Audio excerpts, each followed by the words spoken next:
Hello and welcome to Women in the Coaching Arena podcast. I'm so glad you're here. I'm Jo Lott, a business mentor and ICF-accredited coach, and I help coaches to build brilliant businesses. I know that when you prepare to enter the arena, there is fear, self-doubt, comparison, anxiety, uncertainty, shame. You can tend to armour up and protect yourself from vulnerability.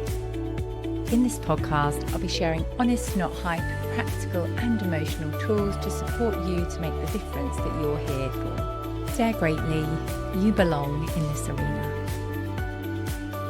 Hello, welcome to episode 24 of Women in the Coaching Arena. I am so glad you are here. In today's episode, I'm talking about how to create amazing coach-client relationships and have lasting impact, because if you can build that relationship with your client, then they will be more likely to stay on and work with you. They'll also be way more likely to refer you on to other people. Before we dive into the strategies, let's talk about why this is so important.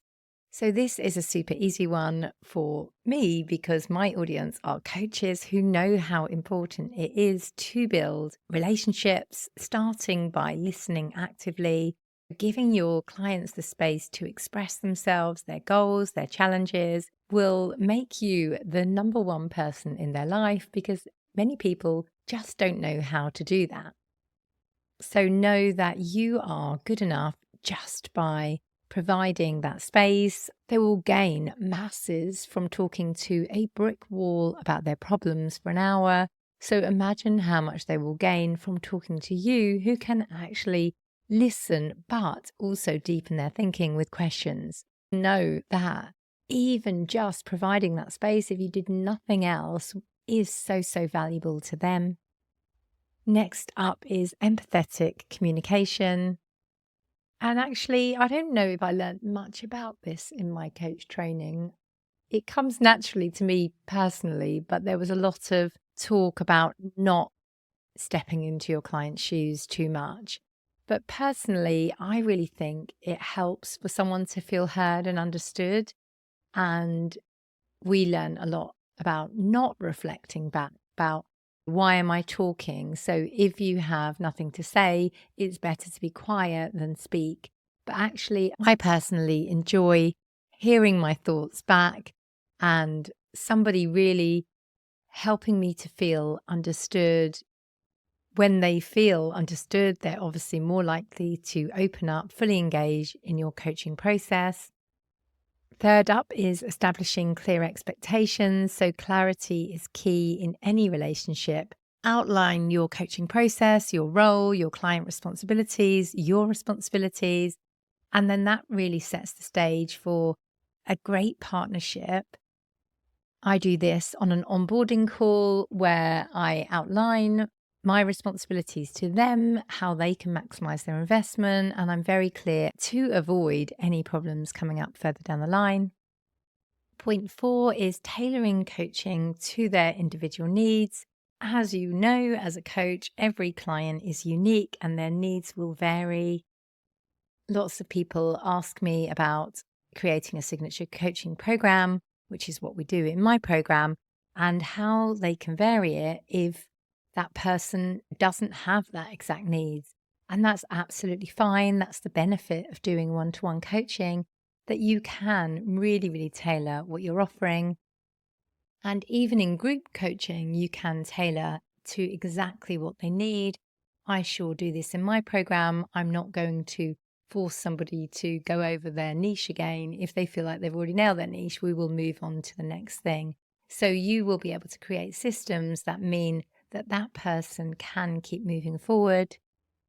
I also personally like for them to know that I genuinely care about them and their success, and I remember what they've said previously, and those sort of things can make a huge difference to people.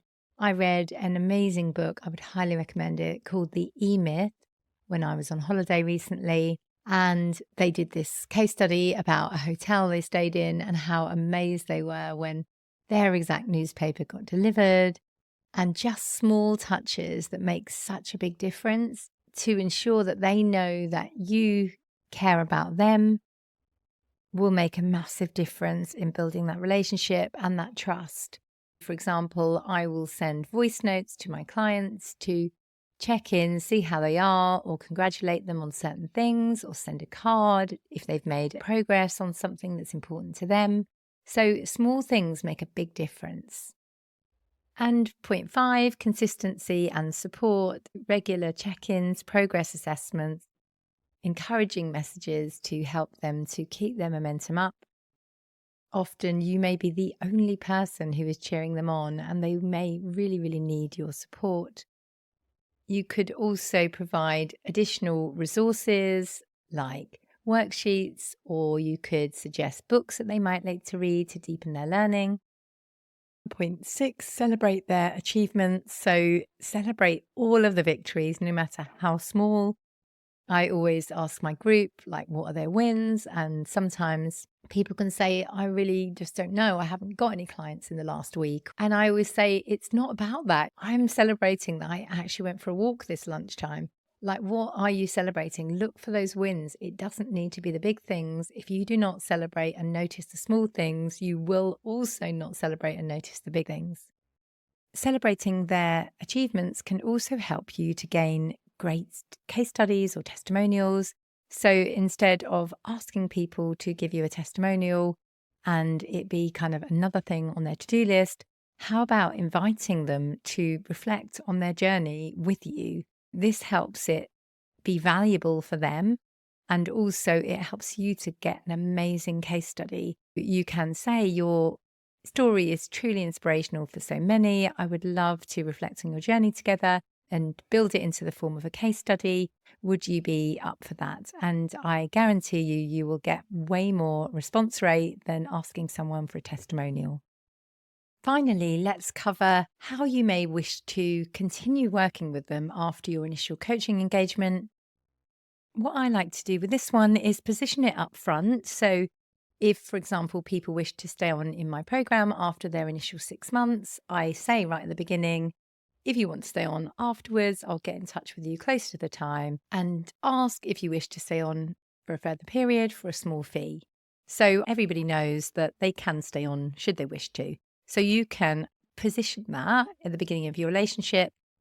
What really helps is for you to frame it as, it's been a while since we first set out your goals. Would you like to have a call and make a new plan with me? If they are up for that, then you can review their wins. What are they proud of? Why is it a win for them?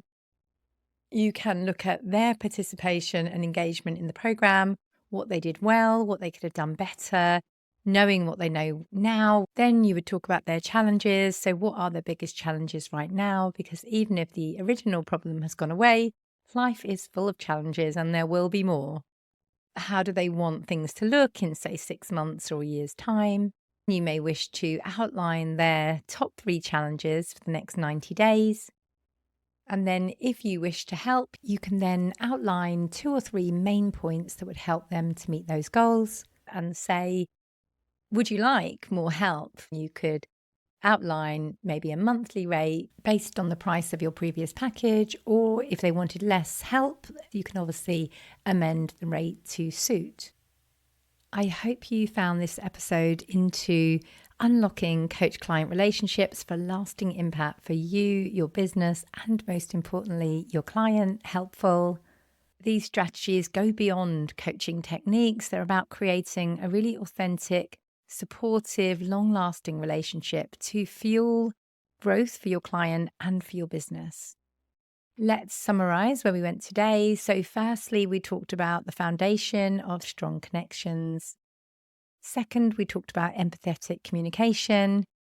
Next up, we talked about establishing clear expectations, then tailoring coaching to the individual needs.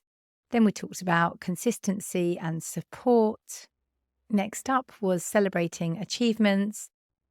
Finally, we talked about how to propose an ongoing relationship should you and the client wish to. By applying these strategies, you are on your way to making a profound and lasting impact for you and for your clients. So thank you for joining me on today's episode. If you found these insights valuable, don't forget to share this podcast with your coaching cohort. I'm feeling terribly guilty. I called it Women in the Coaching Arena, as I know there are many men listening too. So hello, you are welcome. And as I say at the end of every episode, trust yourself, believe in yourself, and be the wise gardener who keeps on watering the seed. Thank you so much for listening to this episode of Women in the Coaching Arena. I have a mass of free resources on my website, joannalottcoaching.com. That's Joanna with an A and Lott with 2 T's, joannalottcoaching.com. And I'll also put links in the show notes below. Let me know if you found this episode useful, share it with a friend and leave me a review, and I will personally thank you for that. Remember to trust yourself, believe in yourself, and be the wise gardener who keeps on watering the seed. Get into the arena, dare greatly,